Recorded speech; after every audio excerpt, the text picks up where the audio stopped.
أعوذ بالله من الشيطان الرجيم. بسم الله الرحمن الرحيم. الحمد لله رب العالمين، نحمده ونستعينه ونستغفره ونعوذ بالله من شرور أنفسنا ومن سيئات أعمالنا. من يهده الله فلا مضل له ومن يضلل فلا هادي له. أشهد أن لا إله إلا الله وحده لا شريك له وأشهد أن محمدا عبده ورسوله. سبحانك لا علم لنا إلا ما علمتنا إنك أنت العليم الحكيم. اللهم علمنا ما ينفعنا وانفعنا بما علمتنا وزدنا علما. ربي يسر ولا تؤسر، ربي تمم بالخير. أما بعد. Okay. Sampai ayat 120 ke? Ha? Hari ini 120. Ha.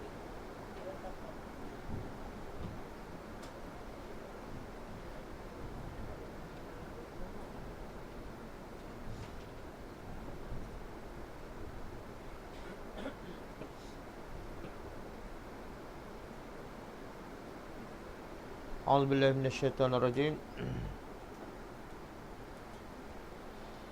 ولن ترضى عنك اليهود ولا النصارى حتى تتبع ملتهم قل إن هدى الله هو الهدى ولئن اتبعت أهواءهم بعد الذي جاءك من العلم ما لك من الله من ولي ولا نصير.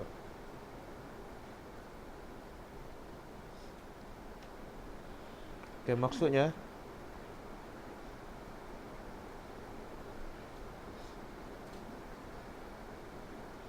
walan tarda. Lan makna dia sekali-kali tidak. Tarda, ha? Engkau reda, engkau setuju. Bukan engkau, bukan engkau. Bukan dia juga. Ada disebut fa'ilnya selepas itu. Sekali-kali orang Yahudi tidak reda. Walan Nasara, dan tidak juga orang Nasrani reda anka kepada engkau. Engkau tu siapa? Muhammad dan umatnya. Jadi Tuhan nak beritahu apa di sini? Betapa degilnya, betapa keras kepalanya orang Yahudi dan Nasara. Sebelum ini dia minta buktikan. Dia kata kalaulah Allah tu bercakap dengan kami terus ataupun bawa ayat yang lain, pasti kami akan beriman. Sedangkan bukti telah banyak di hadapan mata mereka. Bahkan ramai telah beriman dengan bukti yang ada. Tapi oleh kerana degil, dia minta bukti sebagai alasan. Di sini pula Allah nak bagi tahu orang Yahudi dan Nasrani tidak akan mengalah. Bukan setakat dia tak beriman, tapi dia tidak akan mengalah daripada pertahankan akidah mereka. Sehingga tattabi'a, engkau dan umat engkau mengikut millatahum, agama mereka.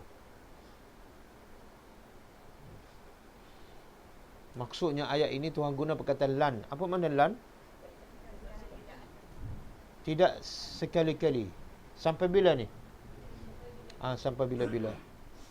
Mana orang Yahudi tidak akan berhenti, tidak akan berdiam diri. Sehinggalah dia pastikan umat Islam mengikut mereka. Kalau tak keluar agama Islam masuk agama Yahudi pun, paling kurang ikut cara hidup mereka. Hidup bermatlamatkan dunia.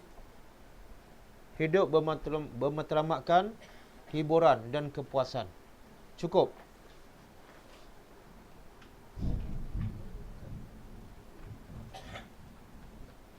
Maka Tuhan jawab,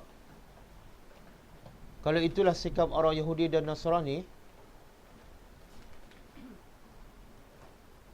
apa sikap kita? Orang Yahudi tak akan berhenti sehinggalah kita ikut agama mereka. Orang Nasrani pun sama, dia tidak akan berhenti, tidak akan rehat sehinggalah kita ikut agama Kristian. Apa pula sikap kita? Apa pula sikap kita? Sikap kita ialah sama dengan sikap mereka. Apa dia? Kita tidak akan berhenti berdakwah sehinggalah mereka ikut agama kita. Bahkan kita sepatut lebih yakin dengan agama kita daripada mereka yakin dengan agama mereka. Kenapa? Sebab agama kita adalah benar. Bila agama kita yang benar, sepatut siapa yang berdakwah ni? Orang Yahudi ajak kita masuk agama dia ataupun kita ajak mereka masuk agama kita? Kita.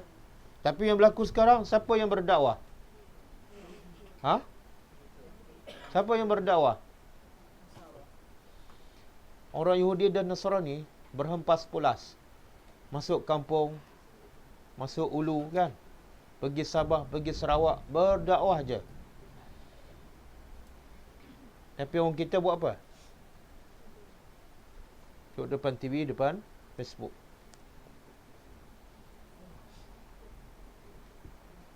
Kenapa kita yang kena berdakwah?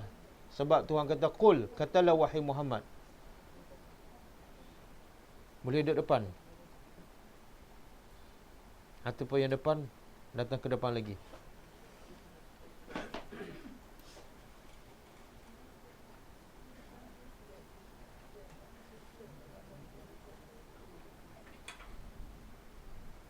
Okey. Boleh Tuhan beritahu pada Muhammad, Qul. Apa makna Qul? Katakanlah. Berapa Qul dalam Quran? Berapa Qul? 3 Qul ke 30 Qul? Banyak Qul. Tapi yang kita tahu 3 Qul. Walaupun kita baca Quran dah lama kan, yang kita tahu 3 Qul je. Dalam ayat ni pun ada Qul. Qul, katalah wahai Muhammad, inna, sesungguhnya hudallah, petunjuk Allah, huwal huda. Subhanallah, tengok bahasa Al-Quran. Sama juga ayat bi annallaha huwal haq. Sesungguhnya Allah itu huwa, dia hanyalah yang benar. Jadi bila ada huwa kat tengah tu menunjukkan apa? Dia nak bataskan kebenaran itu hanya Allah saja. Selain daripada Allah adalah batil. Faham? Kalau ayat macam ni, bi annallah al-haq. Waalaikumsalam warahmatullahi. Kalau ayat bi annallah, sesungguhnya Allah al-haq.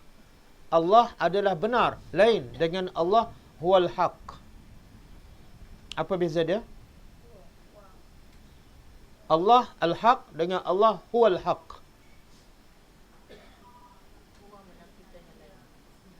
Kalau Allah al-haq, Allah yang benar, kita boleh sambung lagi. Yang lain pun benar juga. Faham? Tapi kalau Allah huwal haq, Allah dia saja yang benar, maka menafikan yang lain. Yang lain semua tak benar. Yang lain semua tak benar. Habis Rasulullah benar ke tak? Rasulullah benar ke tak? Benar sebab apa? Sebab wama yantiqu anil hawa. Dia tidak cakap melainkan semua datang daripada Allah. Kita benar ke tak? Kita ni benar ke tak? Kalau kita beramal mengikut Al-Quran, benarlah. Bukan kerana kita, tapi kerana yang kita ikut adalah hudallah. Benarlah. Faham? Jadi dalam ayat ini Tuhan kata apa? Qul, katalah wahai Muhammad, jawablah pada mereka. Pegangan kamu ni, orang Yahudi ke Nasrani ke, kalau betul bertepatan dengan petunjuk Allah, maka benarlah dia. Dapatlah hidayat. Tapi kalau yang kamu pegang, yang kamu yakin, bukan daripada petunjuk Allah, maka dia adalah sesat. Dia adalah hawa nafsu. Bukan huda, tapi hawa. Boleh? Jadi kalau tidak huda, maka dia adalah hawa. Itu je. Saya rasa, itu apa tu? Saya rasa, hawa ke huda? Hawa nafsu.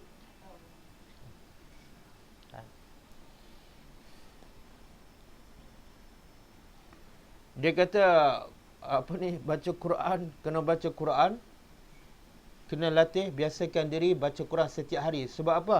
Dia boleh melajukan pergerakan otak. Itu huda ke hawa? Ha? Baca Quran setiap hari boleh melajukan otak. Itu huda ke hawa? Siapa cakap? Siapa yang cakap? Ha? Ha? Saintis hawa. Hawa nafsu. Hawa nafsu. Nabi tak cakap. Dia kata kena baca Quran setiap pagi. Hawa ke huda? Ha? Kita pun tak jelas. Hawa ke huda? Dia kata kena baca Quran setiap pagi. Huda ke hawa? Hawa nafsu. Nabi tak suruh baca setiap pagi. Nabi kata apa? Iqra'u al-Quran. Bacalah Quran. Nabi tak sebut waktu. Nabi tak sebut hari. Itu huda. Kenapa? Fa'innahu ya'ti yawmal qiyamah syafi'an li ashabihi. Kerana dia akan datang pada hari kiamat sebagai pemberi syafaat kepada siapa? Kepada siapa ni? Nabi tak kata kepada pembaca. Tak. Li ashabihi. Faham tak ashab? Faham ashab? Kalau saya kata ashabul jannah, apa makna dia? Tak, ashab tu daripada perkataan sahabat. Apa makna sahabat? Ha? Sentiasa ada bersama dia. Sentiasa ada bersama dia. Itu makna sahabat. Jadi kalau sebut ashabul jannah, makna dia dengan syurga sentiasa bersamanya. Tak pernah berpisah. Sebab tu dipanggil ashab. Kalau ashabun nar, ashabun nar. Sahabat neraka, kenapa dinamakan sahabat neraka? Bila dia masuk neraka, saat pertama masuk neraka, dia tak akan berpisah. Sentiasa bersama neraka. Ashabul kahfi. Apa makna ashabul kahfi? Ha?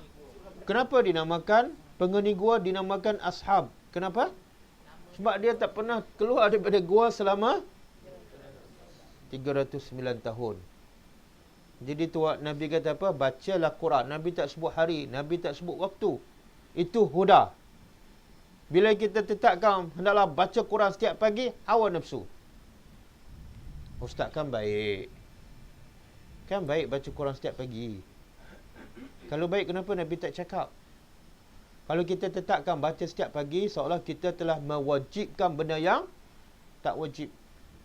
Yang wajib dalam agama jelas. Apa dia yang wajib? Apa yang wajib? Salat 5 waktu. Apa lagi yang wajib? Salat subuh berjemaah di masjid. Wajib bagi lelaki. Apa dalil? Nabi nak bakar rumah. Cerita tu. Baca Quran setiap pagi. Salat subuh di rumah. Betul ke tak betul? Betul ke tak betul? Betul ke tak betul? Bagi lelaki tak betul. Jadi, wajibkan benda yang telah diwajibkan oleh agama dan sunatkan benda yang disunatkan oleh agama. Jangan kita wajibkan benda yang sunat dan sunatkan benda yang wajib. Jangan terbalikkan. Itu dah hawa nafsu. Kemudian dia kata apa? Nabi suruh kita baca surah Yasin setiap pagi. Ada tak dalam WhatsApp tu? Ada kan? Dalam WhatsApp tu. Siapa cakap? Ha? Subhanallah. Itu hawa nafsu. Panjang lebar. Cakap pasal Al-Quran.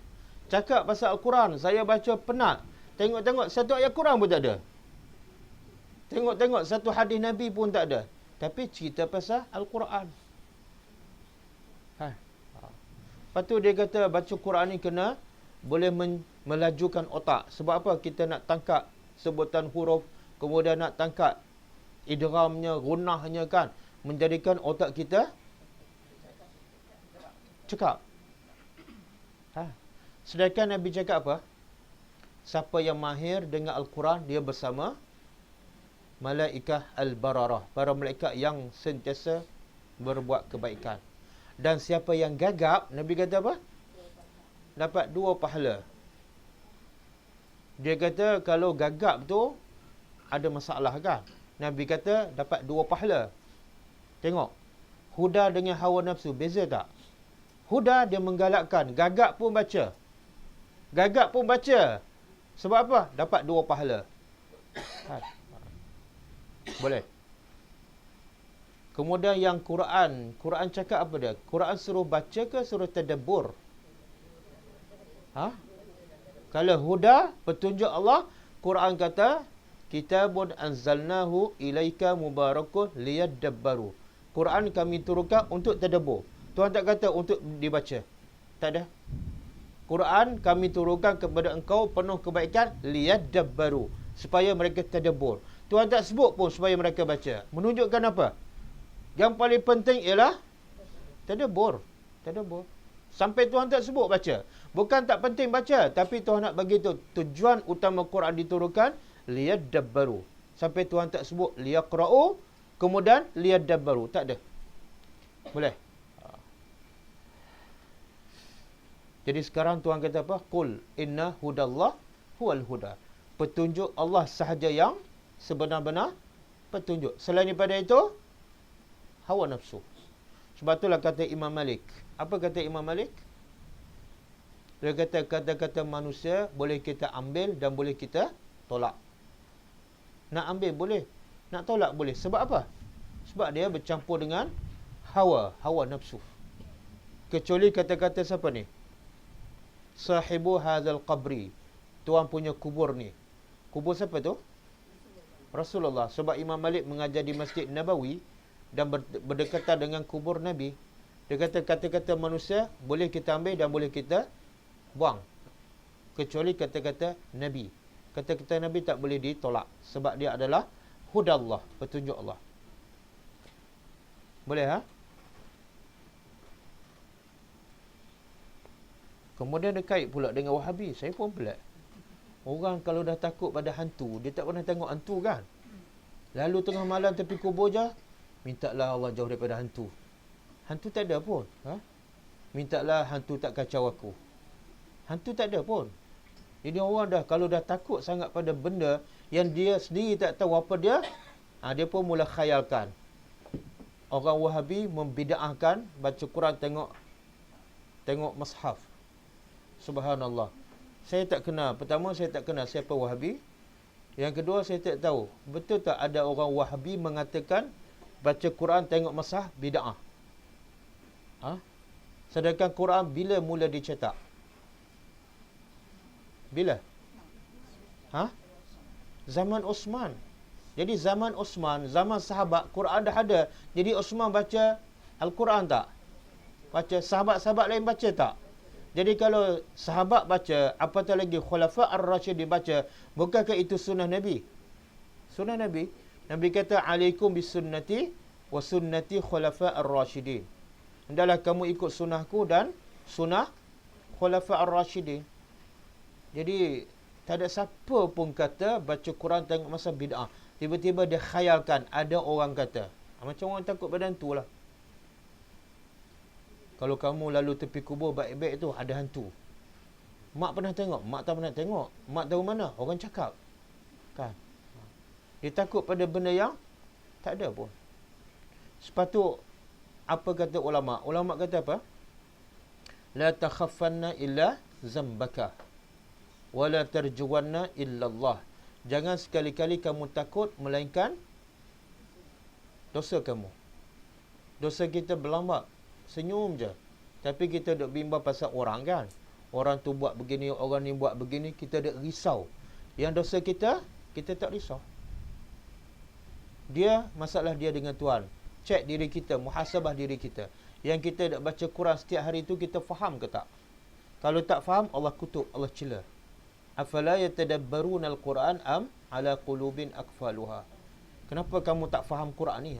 Ataupun hati kamu dah terkunci? Orang Yahudi dan Nasara baca tak kitab mereka?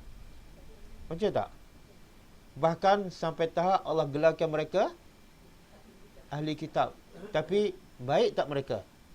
Cerdas tak otak mereka? Cerdas tak? Sampai tahap satu ketika Allah jadikan mereka seperti kera dan babi. Mereka tak baca kitab? Baca. tapi sebab mereka tak amalkan. Faham? Jadi bukan makna baca tu semua jadi baik, tak. Kadang-kadang baca kena cela oleh Allah Subhanahu Wa Taala. Bila kita tak faham dan tak amalkan. Jadi semoga kita Allah masukkan kita dalam golongan bukan yang membaca Al-Quran sahaja, tapi mentadabbur dan beramal dengannya. Okey, kemudian Tuhan kata apa? Wala ini taba'ta. Kemudian Tuhan bagi amaran. Dan pasti jika ittaba'ta, engkau mengikut ahwa'ahum. Ahwa' ni jamak, plural. Kalau satu, hawa. Dah jadi bahasa Melayu kan? Hawa, nafsu. Hawa pun bahasa Arab, nafsu pun bahasa Arab. Bahasa Melayu apa dia hawa nafsu? Apa bahasa Melayu? Hawa nafsu. Tak, asalnya bahasa Arab. Hawa bahasa Arab, nafsu bahasa Arab. Ha? Keinginan. Saya nak makan. Awak ni ada hawa nafsu lah. Betul? Ataupun apa ada syahwat. Syahwat pun bahasa Arab. Tak ada. Bahasa Melayu miskin. Miskin. Perkataan miskin pun bahasa Arab.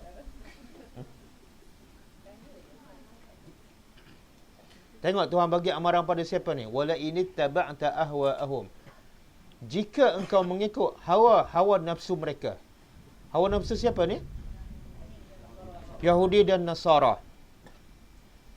Ba'da, setelah allazi yang ja'aka, telah datang kepada engkau minal ilmi, daripada ilmu. Dah datang. Apa maksud ilmu dalam ayat ni? Apa dia? Quran dan sunnah. Nabi ada ilmu tak? Dari mana Nabi dapat ilmu? Nabi tak boleh membaca, Nabi tak boleh menulis. Dari mana Nabi dapat ilmu? Wahyu. Sebab itulah dalam ayat ini maksud ilmu ialah Quran dan hadis. Jadi kalau orang tanya, apa definisi ilmu? Jawapannya ialah Quran dan hadis. Jadi Tuhan bagi amaran, kalau engkau mengikut hawa nafsu Yahudi dan Nasara, setelah datang kepada engkau petunjuk Quran dan sunnah, Tuhan bagi amaran. Apa dia? Malaka, tidak ada laka bagi engkau, minallah, daripada Allah, min waliyin, daripada pelindung, wala nasir, dan tidak ada penolong. Apa beza pelindung dan penolong?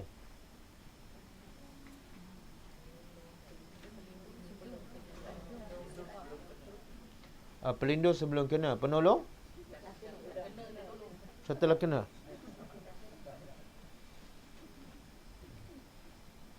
Itu hawa nafsu ke huda?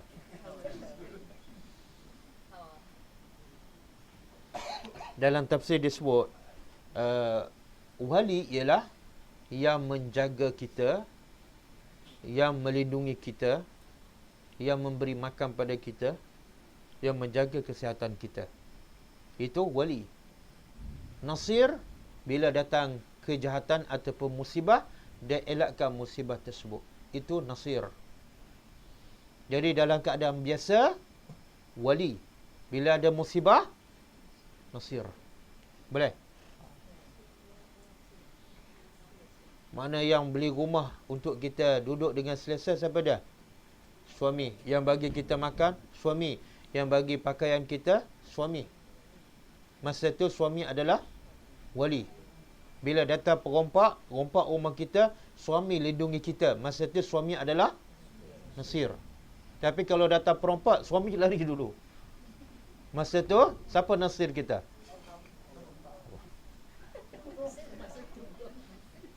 Ataupun masuk perompak, kita yang tolong suami. Siapa nasir? Kita lah. Boleh faham beza wali dengan nasir? Boleh? Ada orang dia boleh lindungi kita je, tapi bila ada musibah, dia tak boleh buat apa-apa. Dia boleh bagi rumah, dia boleh bagi kereta, dia boleh bagi makan, Tapi bila perampok yang besar dengan senjata yang canggih datang, dia yang cabut dulu. Ada juga. Ada orang dia tak boleh lindungi kita, tak boleh bagi makan, tak boleh bagi rumah. Tapi bila datang musuh, dia boleh tolong. Subhanallah. Tapi Allah dua-dua sekali. Boleh. Allah jaga kita, Allah lindungi kita, dan bila ada musibah, Allah jauhkan daripada kita. Allah bagi amaran kepada siapa ni? Dia tidak akan ada wali dan tidak ada nasir. Siapa ni? Siapa? Ha? Tak, Tuhan bagi amaran pada siapa ni? Ayat ni, wala ini taba'ta, engkau Nabi Muhammad. Saya nak tanya, mungkin tak Nabi Muhammad ikut hawa nafsu orang Yahudi dan Nasrani? Mungkin tak? Tak mungkin. Tak mungkin. Habis kenapa Tuhan bagi amaran? Sebenarnya amaran untuk siapa? Untuk kita. Boleh? Itu amaran keras tu. Maknanya, bila kita ikut je hawa nafsu, ketika itu, siapa yang akan lindungi kita? Syaitan akan jadi wali kita. Siapa akan jadi nasir kita? Syaitan. Dan pastilah bila syaitan tolong, dia akan tolong kita supaya masuk neraka.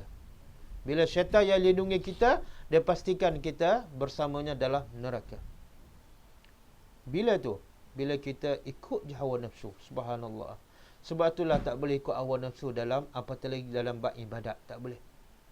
Siapa yang ikut hawa nafsu, reka-reka ibadat ni, pastilah dia ikut hawa nafsu. Ketika itu, tidak ada wali dan tidak ada nasir. Dan cuba bayangkan, kalau Allah tak jaga kita, Allah tak lindungi kita, apa jadi? Apa jadi? Ha? Tak ada. Hancur kan? Kalau suami ada pun tak ada faedah. Kalau Allah tak lindungi kita. Macam Hajar. Bila dia ikut perintah Allah. Kan? Walaupun dia tengah padang pasir, walaupun tak ada manusia, Allah wali tak kepada Hajar? Allah nasir tak? Selamat tak Hajar? Walaupun suami tak ada. Tapi kalau Hajar ikut balik suami dia Ibrahim, dia tak nak duduk kat situ. Dia nak ikut suami dia. Dia pergi duduk kat Palestin. Sebelah suami. Allah lindungi tak dia? Tak. Sebab apa? Sebab dia ikut hawa nafsu. Dia tak ikut hudallah. Faham? Jadi nak selamat bukan mestinya bersama suami. Tapi nak selamat mesti bersama Allah. Hudallah. Jangan duduk bersama nafsu. Boleh? Kalau suami tak balik pun malam tu, jangan risau. Sebab apa? Kita ikut hudallah. Selamat. Boleh? Ha? Suami tak ikut, itu masalah dia dengan Allah. Jangan duk sibuk pasal kita tak boleh nak buat apa sebab dia suami kan, dia bos. Kita tak boleh nak bagi arahan. Boleh?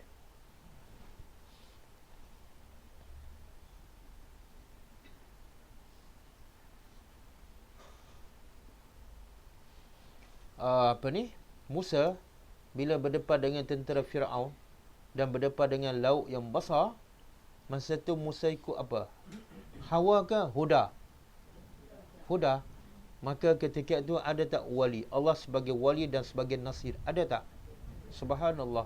Laut yang besar boleh terbelah menjadi lebuh raya. Subhanallah. Sebab apa? Musa ikut hudallah. Masa tu Allah wali dia dan masa tu Allah nasir. Dan kisah Nabi Yusuf.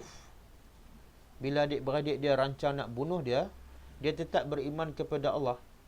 Bapa dia beriman kepada Allah. Allah lindungi tak Nabi Yusuf? Bila dicampak dalam telaga, Allah lindungi tak? Macam mana cara Allah selamatkan Yusuf yang dalam telaga? Kalau Allah biarkan dalam telaga, dia mati. Macam mana Allah selamatkan dia? Allah jadikan rombongan dagangan berhajat pada air. Maka dia carilah telaga. Bila cari telaga, jumpa Nabi Yusuf, dia selamatkan. Kemudian orang nak jual pula sebagai barang dagangan sebagai hamba, Allah nak selamatkan pula. Allah wali kepada Yusuf. Cara apa dia? Allah hantar Al-Aziz, pembesar negara yang tidak ada anak dan berhajat pada anak. Dia pun beli. Kemudian masuk dalam istana, dia difitnah oleh siapa dia? Isteri Al-Aziz. Jangan sebut Zulaikha. Sebab Quran tersebut kan. Isteri Al-Aziz. Maka Allah nak selamatkan Yusuf daripada fitnah dan daripada penjara. Allah beri ilmu takbir mimpi kepada Yusuf. Dan Allah jadikan pembesar negara bermimpi. Dan dia berhajat kepada penakbir mimpi. Maka Allah pun keluarkan Nabi Yusuf. Sebab apa? Raja berhajat kepada orang yang pakar dalam menakbir mimpi. Tengok. Dan kemuncaknya Nabi Yusuf berdoa. Apa doa Nabi Yusuf? Apa doa Nabi Yusuf? Itulah asyik nak baca surah Yasin je. Surah Yusuf tak baca. Tak. Itu doa Nabi Adam.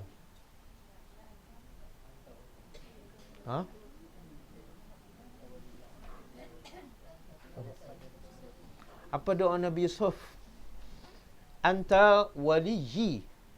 Anta waliyyi. Engkau adalah waliyyi. Apa makna waliyyi? Ayat ni lah. Pelindung aku.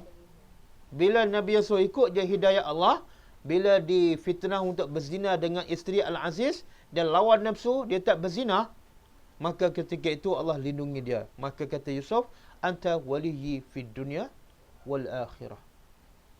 Dan tawaffani musliman wa alhiqni bis salihin.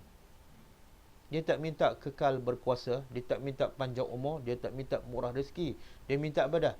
Tawaffani musliman. Engkau dah jaga aku di dunia, maka pastikan di hujung kehidupan aku mati dalam Islam. Tawaffani musliman. Boleh? Ini akidah ni, kita kadang-kadang banyak bergantung pada orang kan. Bergantung pada suami, bergantung pada duit, bergantung pada kereta, bergantung pada telefon, bergantung pada grill, bergantung pada macam-macam kita bergantung. Sebab tu kita duduk dalam ketakutan. Kenapa? Allah bukan wali kita dan Allah bukan nasir kita. Boleh? Okey. Dalam ayat ni, di awal Tuhan kata apa? Orang Yahudi dan Nasrani tidak akan puas, tidak akan reda sehingga kamu ikut millatahum. Apa makna millah? Agama. Tapi selepas itu Allah kata apa? Kalau kamu ikut hawa nafsu mereka, Tuhan dah tak sebut agama mereka. Tuhan kata, wahai Muhammad, kalau kamu ikut ahwa'ahum, hawa nafsu mereka. Dia tak ada agama. Tadi agama. Sekarang Tuhan tukar agama kepada hawa nafsu. Apa maksud di situ?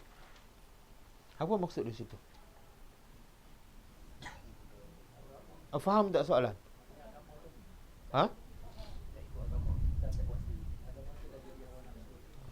Tuhan nak bagi tahu yang orang Yahudi mendakwa mereka berpegang pada agama mereka tu, orang Nasrani mendakwa mereka pegang pada agama mereka tu sebenarnya adalah hawa nafsu. Semua hawa nafsu. Kenapa? Dia bukan hudallah. Kalau betul dia ikut hudallah, orang Yahudi bila datang Nabi Isa, kalau betul ikut hudallah, apa sepatut dia buat? Orang Yahudi, dia beriman dengan siapa? Nabi Musa. Kalau betul dia ikut hudallah, bila datang je Nabi Isa, dia tinggallah Nabi Musa, dia tinggallah kitab Taurat, dia ikut pula kitab Injil. Kalau betul ikut hudallah. Tapi bila datang Nabi Isa, bila datang kitab Injil, orang Yahudi ikut tak Injil? Tak. Maknanya dia ikut sebab apa sebenarnya? Hawa nafsu. Sebab tu Tuhan kata, yang sebenar mereka dakwa milah agama sebenarnya adalah hawa nafsu. Dan Allah nak bagi itu semua selain daripada hudallah adalah hawa nafsu. Cakap panjang lebar, tak ada satu pun ayat Quran, tak ada satu pun hadis hawa nafsu. Kajian apa sekalipun, kalau tidak bersandar pada Quran dan hadis, dia adalah hawa nafsu. Ada 6,000 ayat kan? Ada 6,000 ayat. Ada 100,000 hadis sahih. Satu pun tak disebut. Adakah kamu dah faham semua? Adakah kamu dah mahir semua ayat? Sehingga kamu ambil kajian manusia? Subhanallah. Di mana kata-kata Allah? Di mana kata-kata Nabi dalam hidup manusia? Boleh?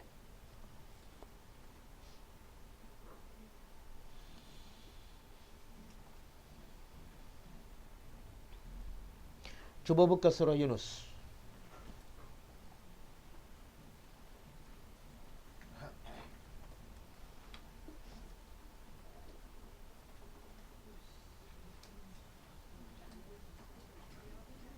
Ayat 22.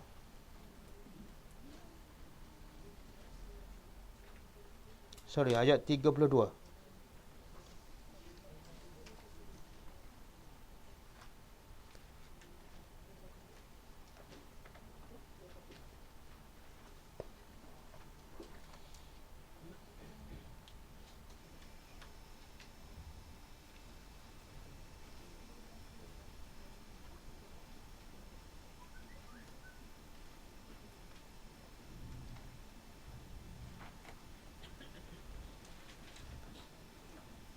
Jumpa?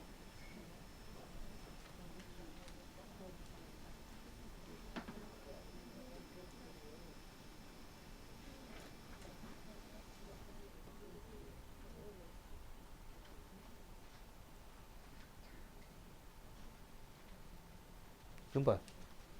Okey, tuan kata apa? Wazalikumullahu. Cuba baca kuat sikit supaya otak kita cerdas.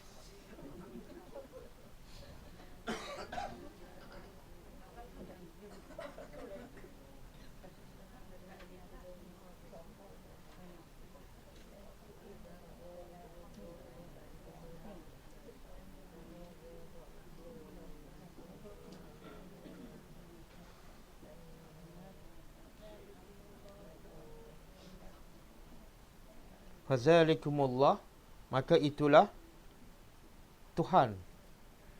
Itulah Allah, Rabbukum, Tuhan kamu yang benar. Famaza ba'dal haqq, maka tidak ada selepas yang benar illa ad-dalal, melainkan semuanya sesat. Selain pada hak, dia adalah dalal. Macam mana nak tahu itu adalah hak? Macam mana kita nak tahu?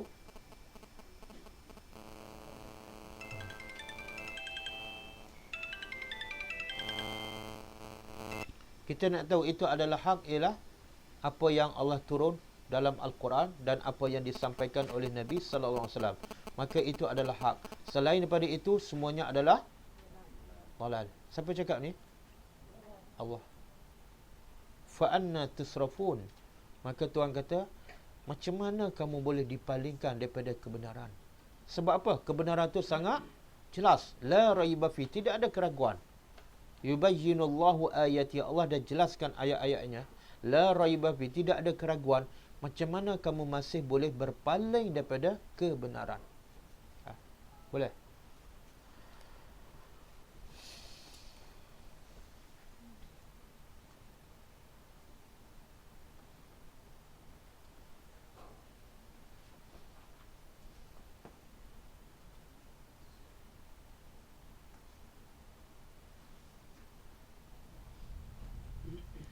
Okey. Habis ha? Kita ambil sikit pengajaran ayat ni.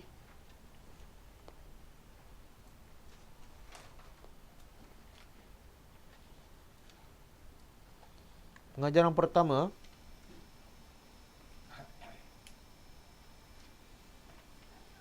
kedegilan orang-orang Yahudi dan Nasara. Kedegilan orang-orang Yahudi dan Nasara, iaitu mereka tidak akan puas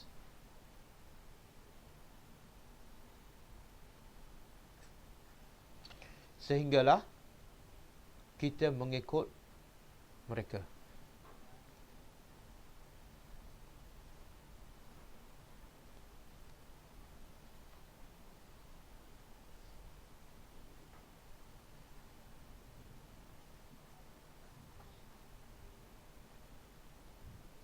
Jadi cara kita nak berdepan dengan orang Yahudi ni yang tak pernah puas, tak pernah akan redha kepada kita, melainkan kita ikut mereka. Apa caranya?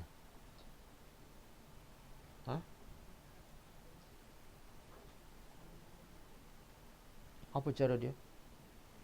Nabi bila pergi, sebelum Nabi pergi ke Madinah, ada tak orang Yahudi di Madinah? Ada kan? Antara kumpulan yang terbesar di Madinah ialah orang Yahudi. Kenapa? Mereka daripada Palestin, dia tahu dah dalam kitab mereka Nabi akan muncul di akhir zaman dan akan berhijrah daripada Mekah ke Madinah.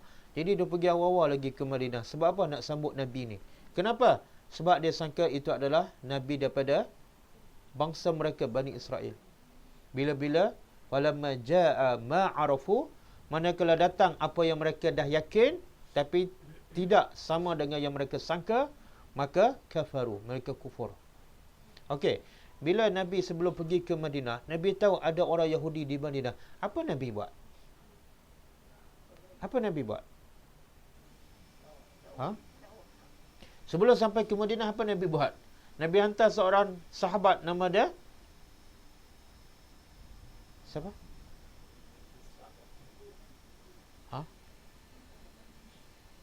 Pendakwah pertama yang dihantar oleh Nabi ke Madinah untuk berdakwah kepada penduduk Madinah. Nama dia Mus'ab bin Umair. Mus'ab bin Umair.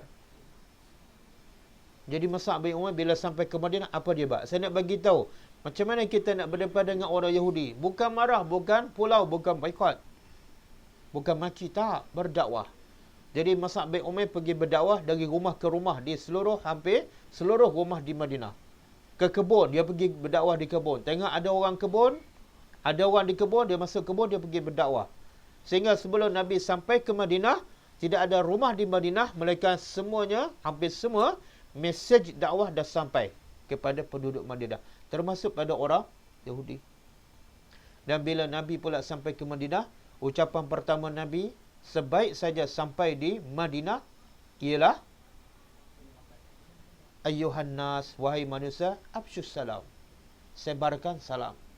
Nabi nak bagi tahu Islam adalah agama salam.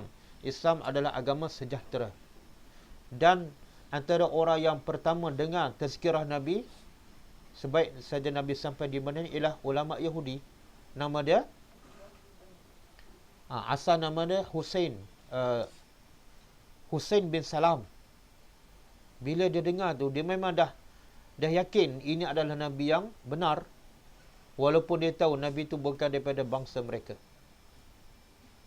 Nabi kata apa? Afsyus salam, sebarkan salam. Yang kedua, wa atimu at-ta'am, berilah makan. Berilah makan. Yang ketiga, wasallu wan nasu niyam, solatlah ketika orang ramai tidur. Lepas dengar je orang Yahudi di Madinah ni mengucap 2 kalimah syahadat. Hasil daripada apa tu? Hasil daripada dakwah. Jadi apa yang sepatut kita buat bila berdepan dengan orang Yahudi yang tak akan reda kepada kita sehingga kita ikut mereka ialah berdakwah. Berdakwah. Dan kita sebenarnya bukan kepada orang Yahudi saja kita tak berdakwah, kepada orang Melayu pun kita tak berdakwah. Yang berdakwah kepada orang Melayu siapa dia? Cina masih Islam, India masih Islam, kan? Betul? Jadi siapa yang jadi mu'alaf? Kita, kan? Tengok Firdaus Wong, dia berdakwah di mana-mana, tepi jalan pun dia berdakwah. Subhanallah. Tahu kan Firdaus Wong? Cina. Ada satu YouTube video saya hantar, Ustaz Fadlan daripada Irian Jaya, Indonesia. Tengok tak? Subhanallah. Malu kan? Dia dengan segala kelemahan, tak ada kemudahan apa-apa, kereta pun tak ada, tapi dia telah mengislamkan puluh ribu orang asli, orang Irian Jaya yang memang bogel, hidup bogel. Sampai dia boleh islamkan puluh ribu, dia bagi pakaian, dia bina masjid. Ya Allah. Kan, kita apa kita buat? Kadang-kadang nak islamkan anak kita yang solat lambat pun susah. Nak pastikan anak perempuan kita pakai pakaian yang benar-benar memenuhi ciri wanita muslimah pun kita tak buat. Lepas tu kita tak marah pada orang kafir, kan? Kita sendiri apa sumbangan kita pada agama? Kita akan disoal oleh Allah nanti. Okey. Jadi pertama apa tadi? Yang kedua, kufur adalah agama yang satu. Kufur adalah agama yang satu.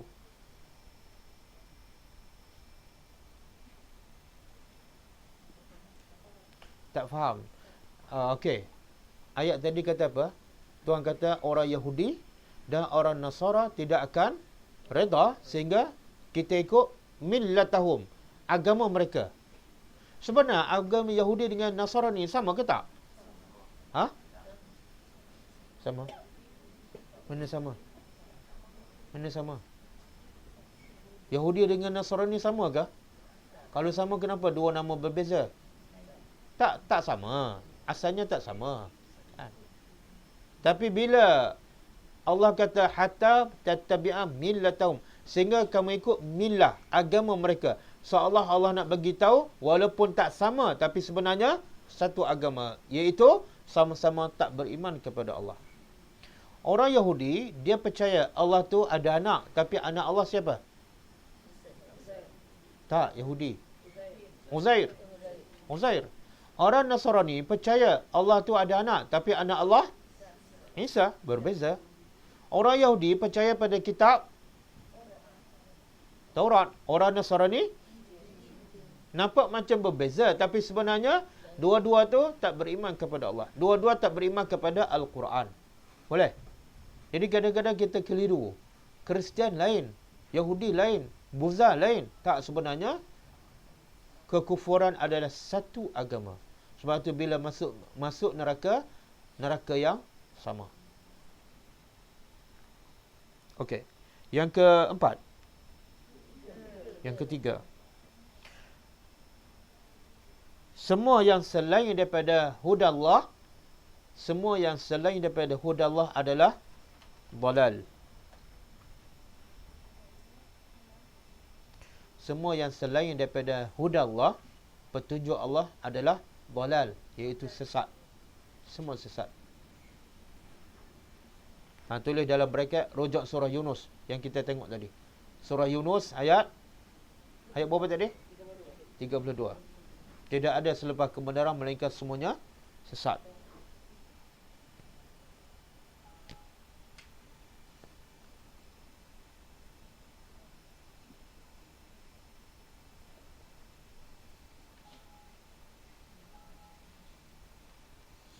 Yang keempat, haram mengikut hawa nafsu. Haram mengikut hawa nafsu. Sama ada hawa nafsu Yahudi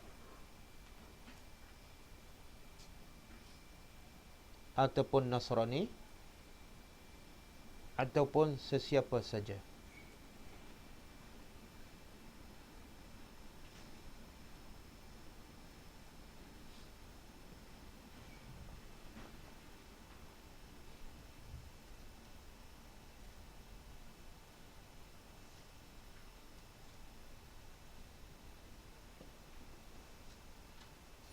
Yang kelima, apa yang datang kepada Rasulullah, apa yang datang kepada Rasulullah, sama ada Al-Quran ataupun sunnah,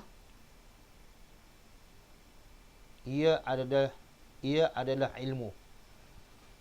Apa yang datang kepada Rasulullah, sama ada Al-Quran ataupun sunnah, ia adalah ilmu.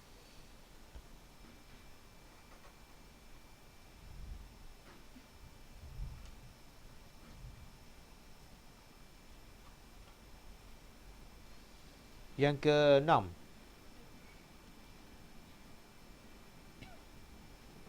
sesiapa saja mengikut hawa nafsu, sesiapa saja mengikut hawa nafsu, maka Allah tidak akan melindunginya, maka Allah tidak akan melindunginya dan menolongnya.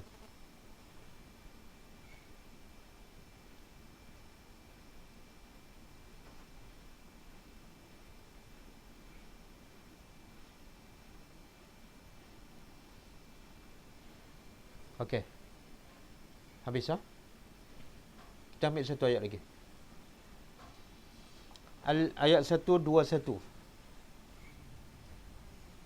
Allazina, orang-orang yang atainahum, kami telah beri kitab kepada mereka.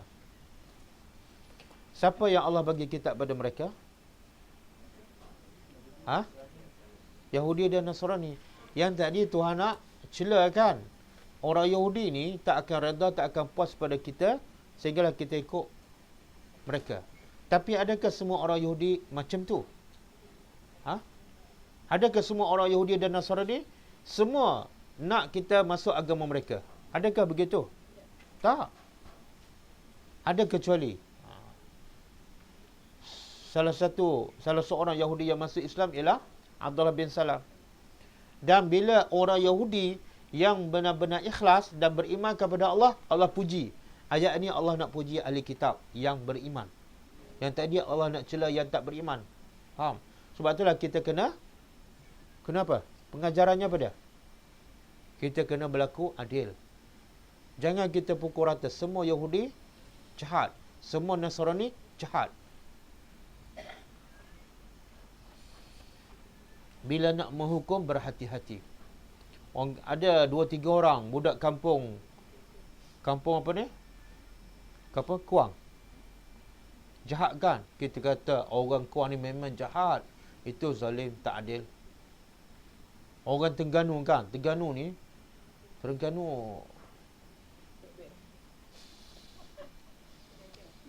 saya tak tahulah, ada orang katalah. Saya pun ada pengalaman juga. Ada orang Terengganu sini? Kalau ada, saya tak jadi cakap lah.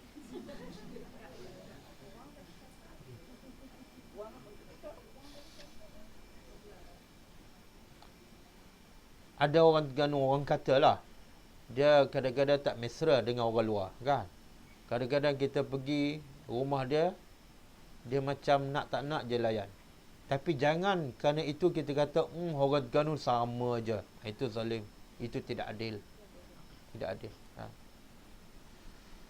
Ataupun orang Kelantan, dia kata orang Kelantan ni orang Pasir Mas je cantik, orang yang kawasan lain tak cantik. Pun tak adil. Itu tak adil. Pasir Putih tak cantik tapi putih. Jadi bila kita menghukum, kena adil. Jadi Allah nak berlaku adil. Bukan semua orang Yahudi tak baik, bukan semua orang Nasrani tak baik. Bila baik, Allah puji. Apa dia? Tengok, orang Yahudi dan Nasrani yang macam mana Allah puji ni. Pertama, Tuhan kata apa? Orang yang kami beri kitab pada mereka. Apa mereka buat dengan kitab? Subhanallah. Yatlunahu. Mereka sentiasa membacanya. Dia sebut tak baca waktu mana? Satu. Yes. Yang kedua, selepas tu apa dia? Haqqa tilawati. Cuba faham. Haqqa, apa makna haqqa? Sebenar-benar tilawah, bacaan. Apa maksud dia? Subhanallah. Kalau baca saja dah cukup, Tuhan tak sebut haqqa tilawati. Allah tak sebut. Yang Allah nak puji apa dia ni? Pertama, Allah bagi kitab pada dia. Yang kedua, dia baca. Yang ketiga, haqqa tilawati. Subhanallah. Kata ulama, dalam tafsir, makna haqqa tilawati ialah pertama ada 3. Ada 3 ni barulah dikatakan haqqa tilawati.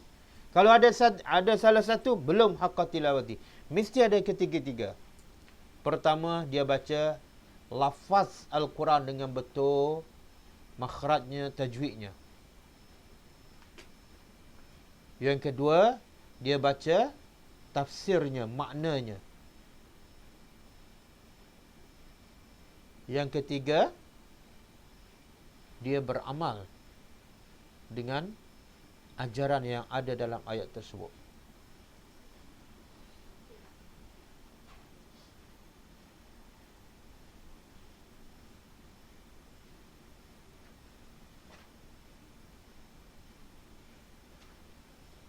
Boleh. Jadi cukup tak dengan membaca Quran saja? Tak cukup. Kalau dah dengan membaca saja cukup, Allah kata apa? Yatlunahu, full stop. Faham tak? Tapi tak cukup, Tuhan kata apa? Haqqa tilawati. Dia baca, dia faham, dia tadabbur dan dia amalkan. Ini ahli kitab yang Allah puji. Sebab tu ada tak hadis? Kita pernah dengar tak hadis yang Nabi mencela orang yang baca Quran tapi tak tadabbur? Ada tak? Ada tak? Ha? Ada? Ada kan? Siapa yang pernah dengar hadis tu? Nabi mengatakan celakalah orang yang baca tapi tak tadabbur. Celaka, celaka. Bukan dia tak baca, dia baca. Tapi yang jadi celaka ni apa? Sebab tak tadabbur. Itu disebut dalam hadis sahih. Bila turun sebelah ayat yang terakhir surah Ali Imran, kan Nabi menangis. Bila tanya kenapa menangis, Nabi kata semalam telah turun padaku sebelah ayat akhir daripada surah Ali Imran, wailun, celakalah siapa yang baca tapi tak faham. Jadi jangan kita perasan kita dah baca setiap hari, kita dah baik sangat, otak kita dah cerdas sangat. Tak.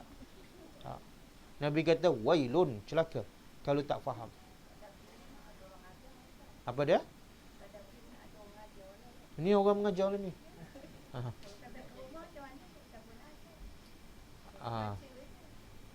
Dah, jangan datang kelas sekali seminggu. Carilah kelas lain pula.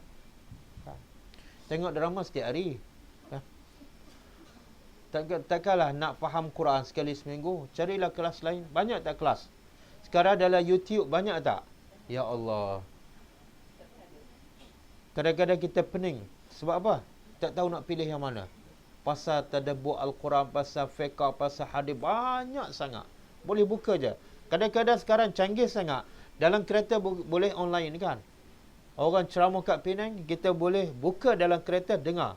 Ceramah kat Penang, masa tu kita boleh dengar dalam kereta. Kalau nak. Boleh. Jangan kata, start kelas sekali seminggu. Tak. Waktu lain boleh. Bukalah internet. Tutup TV lah.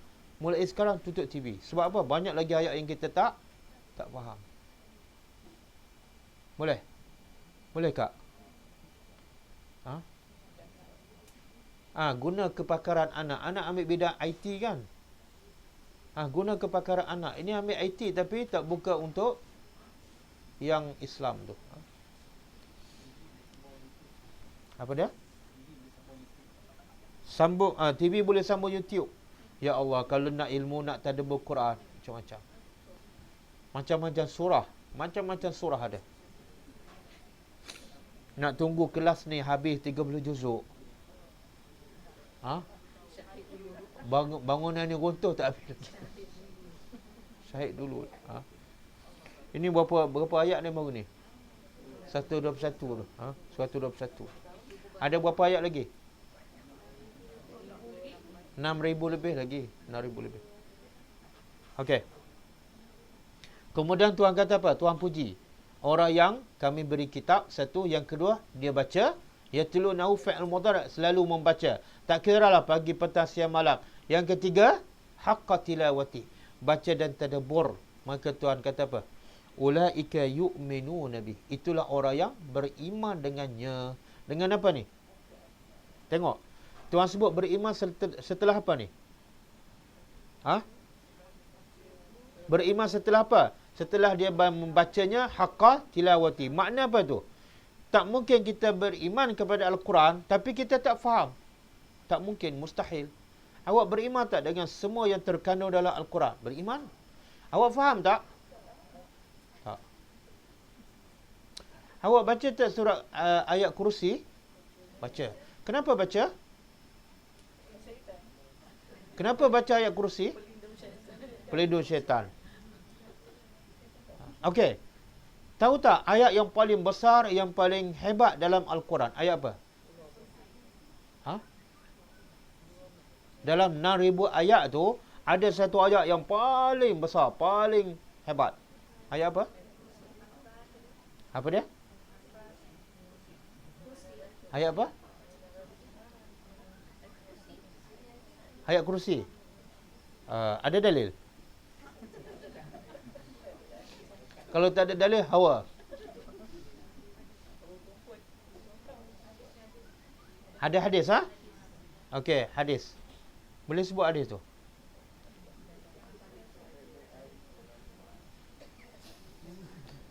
Hadis sahih Nabi bertanya kepada Ubay bin Ka'ab. Ubay bin Ka'ab ni penulis wahyu. Nabi tanya, ayatu a'zam fi kitabillah. Ayat yang mana yang paling besar dalam kitab Allah? Nabi tanya Ubay bin Ka'ab. Ubay bin Ka'ab kata, ayatul kursi, ayat kursi. Nabi pun tepuk belakang Ubay. Tanda apa? Memang betul. Ayat yang paling besar ialah ayat kursi. Sebab itulah Nabi suruh, bila itu adalah ayat terbaik, Nabi suruh selalu baca bila?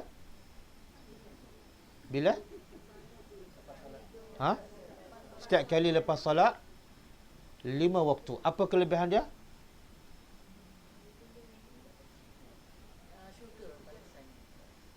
Nabi kata itu hadis sahih riwayat Bukhari. Nabi kata apa? Tidak ada sesiapa yang membaca ayat kursi setiap kali selepas solat 5 waktu, tidak ada sesuatu yang boleh menghalangnya daripada memasuki syurga, melainkan dia tidak mati. Satu benda je boleh halang dia daripada masuk syurga, apa dah? Dia tak mati. Sebab salah satu syarat masuk syurga mesti mati. Ada orang tak mati masuk syurga? Ada? Tak ada. Jadi nak masuk syurga, tapi kena mati dulu. Boleh?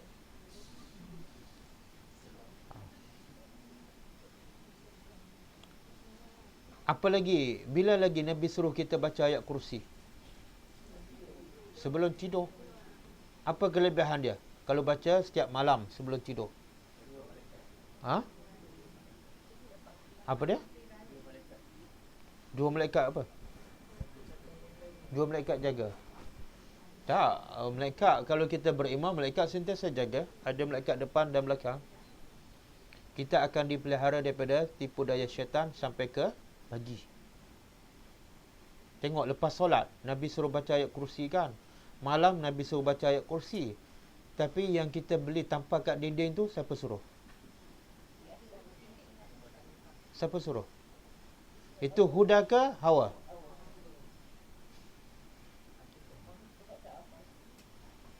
Sebab tak hafal?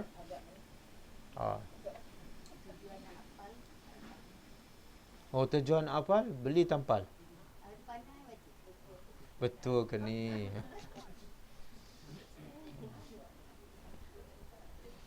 Kadang-kadang setengah imam tu lepas solat je Al-Fatihah, baca Fatihah. Lepas tu angkat tangan berdoa.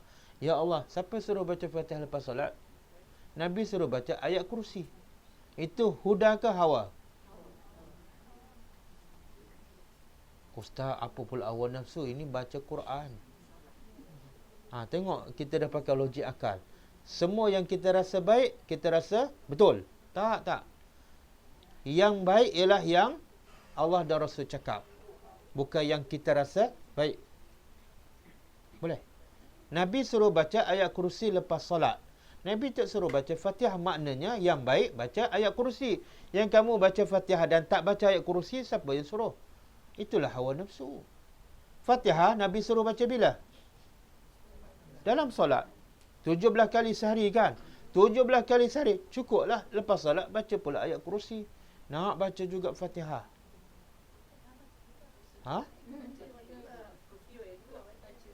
Ayat kursi baca juga. Fatihah baca juga. Siapa suruh?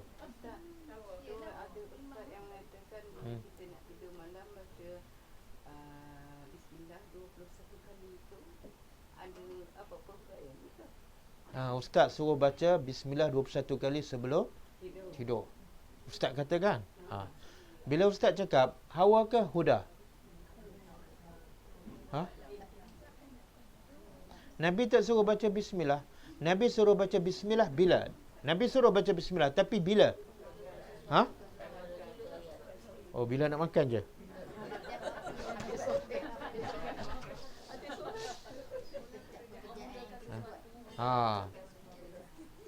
Nabi kata, kullu amri zibalin la yubda'u bi bismillah fahuwa aqta'. Apa saja perbuatan yang baik yang tidak dimulai dengan bismillah, maka dia terputus daripada rahmat Allah. Makna apa tu? Nabi suruh selalu baca bismillah bila nak buat benda yang baik. Nabi tak suruh baca 21 kali sebelum tidur. Tak ada. Jadi tak boleh amal makan tu. Tak payah, tak payah. Ha? Nabi suruh apa sebelum tidur? Baca ayat kursi lagi. Ambil wuduk. Baca 3 kul lagi. Surah Al-Mulk. Itu ada hadis. Lagi?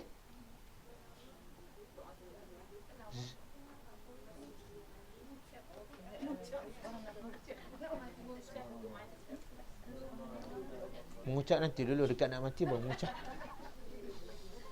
Zikir. Subhanallah 33 kali. Alhamdulillah 33 kali. Allahu Akbar 34 kali. Apa lagi? Doa sebelum tidur. Apa dia?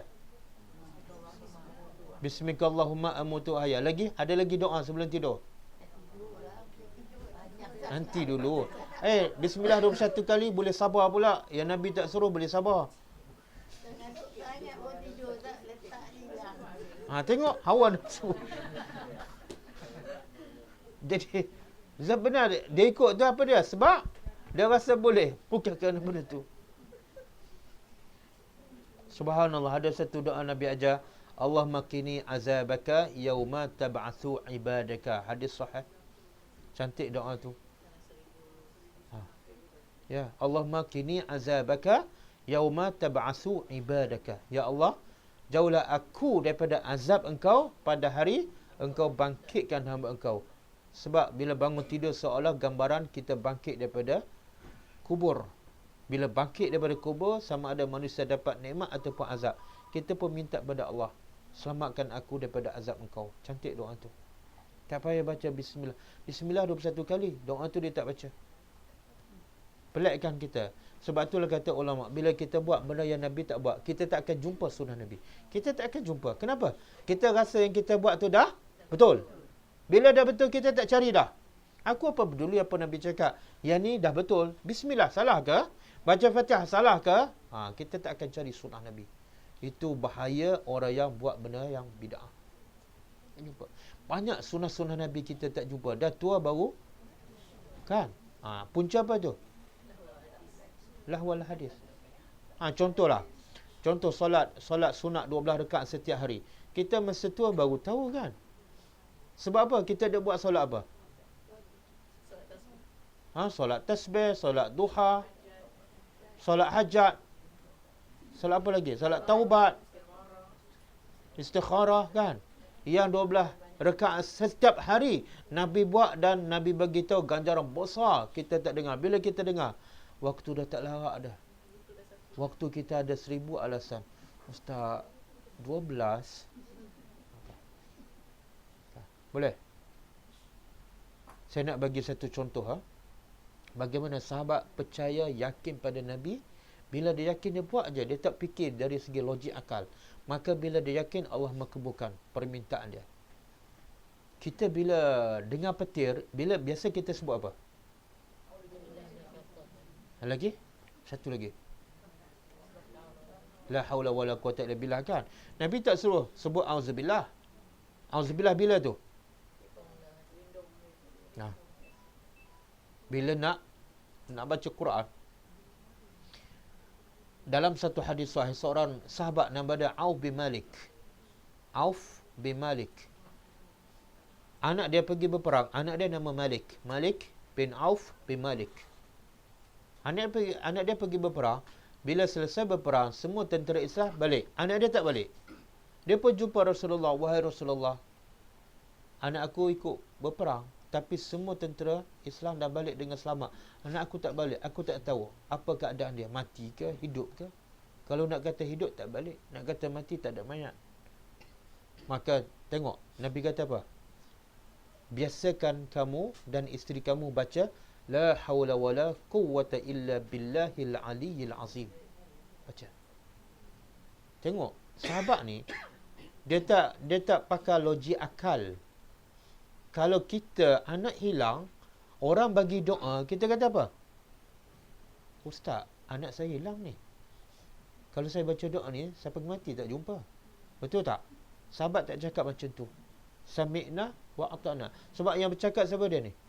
Rasulullah. Dan Nabi tak pernah bercakap melainkan semuanya wahyu. Kemudian dia pun balik rumah.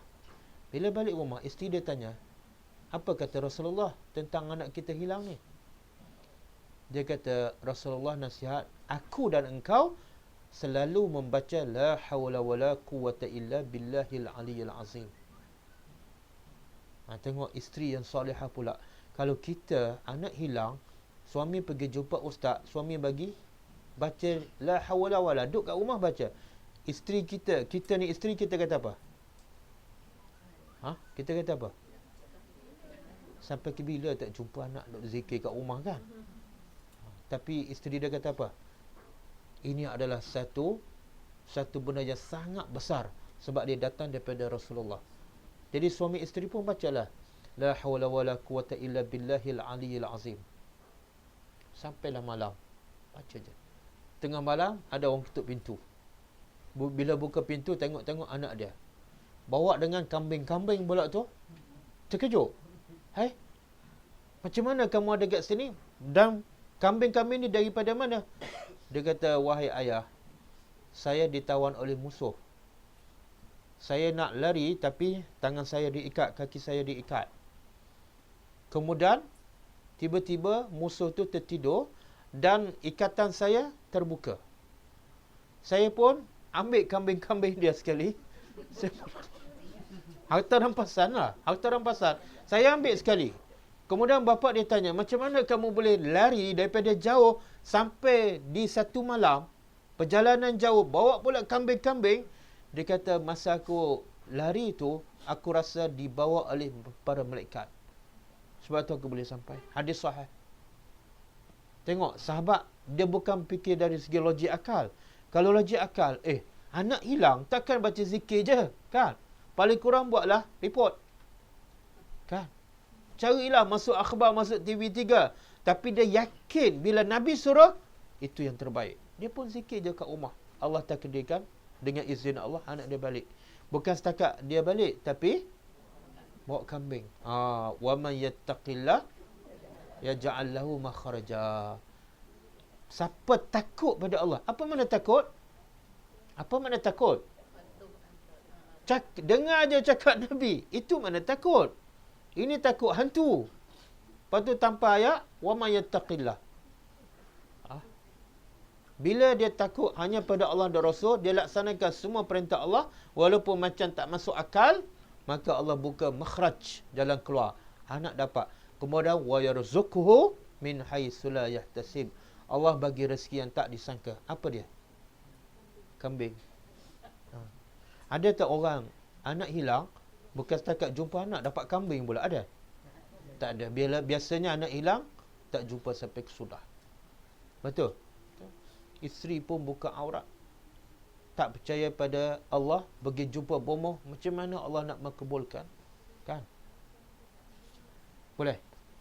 Jadi, la hawla wala quwata illa bila patut dibaca? Bila anak hilang. Bila-bila lah. Tapi salah satunya, tapi bila petir, jangan baca la hawla wala quwata illa billah. Dia ada doa lain. Ada doa lain kan? Okey, boleh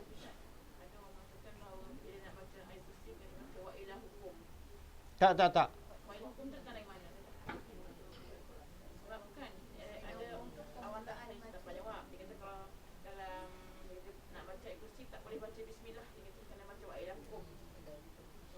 Itu hawa nafsu, bukan hudah.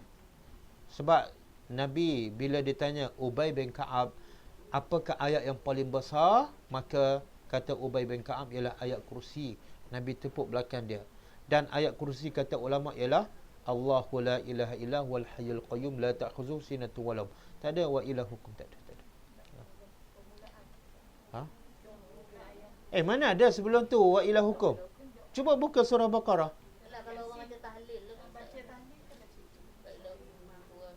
Nabi tak baca tahlil. Itulah kita tak yakin pada Nabi, sebab tu tak menjadikan. Dah lama baca ayat kursi. Kan? Tak ada rasa. Tuhan kata apa? Ala bizikrillahi tatma'innul qulub. Kalau kita berzikir, ingat pada Allah, patuh pada perintah Allah, jiwa kita tenang. Tapi kadang-kadang tak tenang juga. Sebab apa? Kita ada takut tambah. Tak yakin yang Nabi cakap, nak tambah juga. Sampai dia kata tak boleh baca. Tak betul, tak ada dalil lah. Bercanggah dengan sunnah Nabi. Nabi kata baca ayat kursi setiap kali lepas solat. Ayat kursi je lah. Allahu la ilaha illa huwal hayyul qayyum. Tak ada wa ilahukum. Ya, itulah ayat kursi. Tahu kenapa dinamakan ayat kursi? Ha? Ada perkataan kursi dalam ayat tu? Perasan tak? Cuba baca. Wasi'a kursiyu. Siapa yang bagi nama ayat kursi? Sahabat. Yang bagi nama ayat 1000 dinar siapa dia? Tak betul. Dia kata ayat 1000 dinar. Pertama tak betul apa dia? Dia kata ayat. Bila sebut ayat, satu ayat. Ayat 1000 dinar bukan satu ayat. Bukan satu ayat. Hujung ayat yang kedua, tak silap saya. Dan awal ayat yang ketiga, bukan satu ayat. Yang kedua, 1000 pun tak betul. Tak ada perkataan 1000 dalam ayat tu. Yang ketiga tak betul, dinar. Yang sepatutnya, ringgit. Jadi tiga-tiga tak betul. Yang keempat tak betul apa dia? Tampar kat dinding. Kan?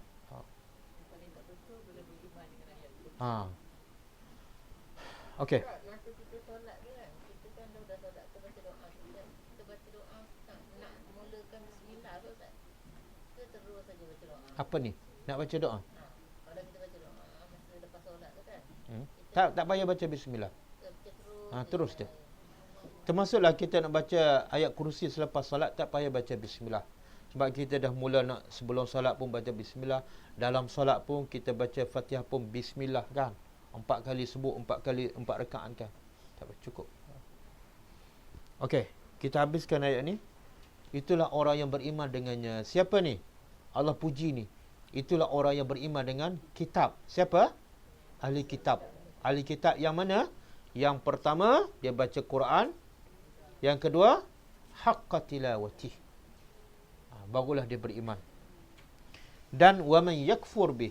Siapa yang kufur, siapa yang ingkar dengannya, faulaika humul khasirun. Itulah orang yang rugi. Siapa yang rugi ni?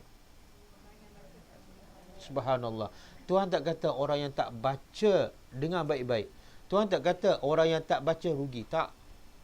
Tuhan kata siapa ni? Orang yang kufur. Apa makna kufur? Ingkar. Dia tak ikut ajaran Quran. Tapi dia baca setiap hari. Maka dia adalah khasirun. Orang yang rugi. Baca je tiap pagi. Tapi tak faham apa-apa. Kadang-kadang sangka buruk pada orang pula. Menuduh orang pula. Ya Allah, dia adalah orang yang rugi. Kenapa? Dia kufur dengan ajaran Al-Quran. Quran kata apa? Jangan bersangka buruk pada orang. Jangan menuduh orang. Kan? Jangan prejudice pada orang. Tiba-tiba dia tak amalkan. Dia adalah orang yang rugi. Walaupun dia memang membaca setiap hari.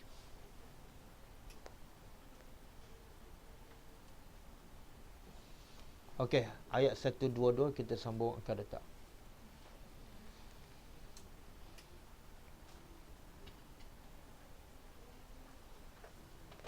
Cukup ah? Ada soalan? Kata kebangkitan kau saya tak baca tu, baca ayat TV tadi.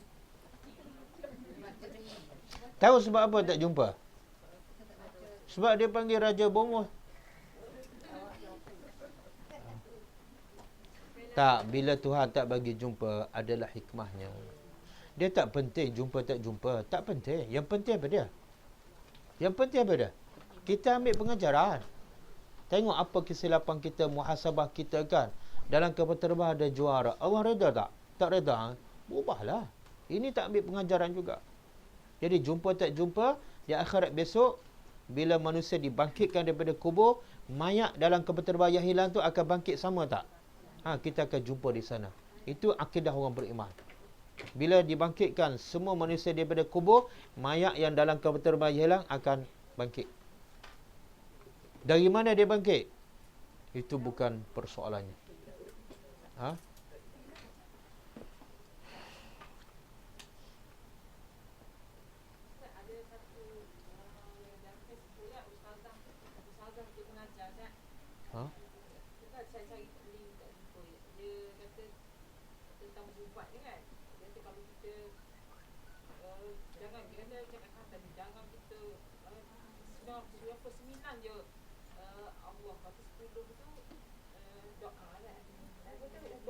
boleh dia tu.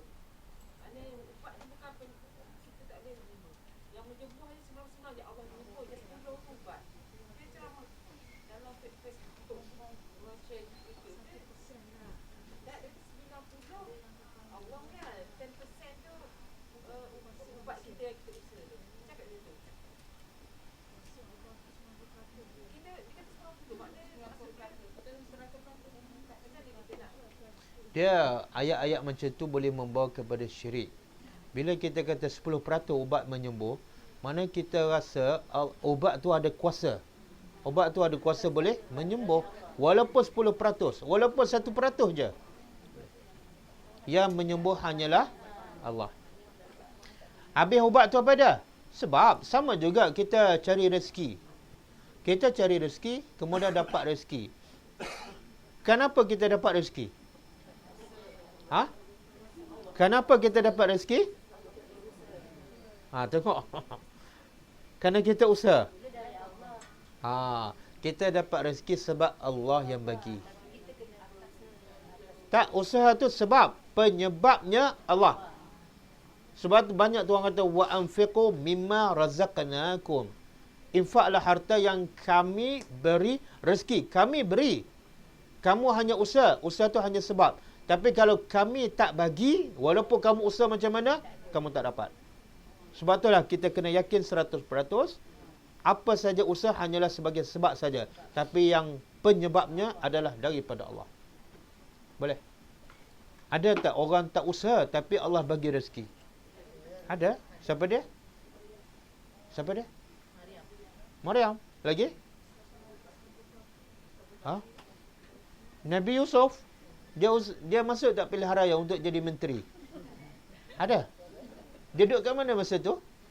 Ada parti tak?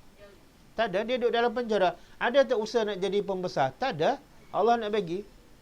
Kita usaha macam-macam. YB pun tak jadi. Boleh? Usaha wajib. Tapi jangan kita percaya yang memberi rezeki pada kita ialah disebabkan usaha. Okey, cukup lah. Kita tutup dengan baca tasbih kafarah. Subhanakallahumma wa bihamdika asyhadu an la ilaha illa anta astaghfiruka wa atubu ilaik. Assalamualaikum warahmatullahi wabarakatuh.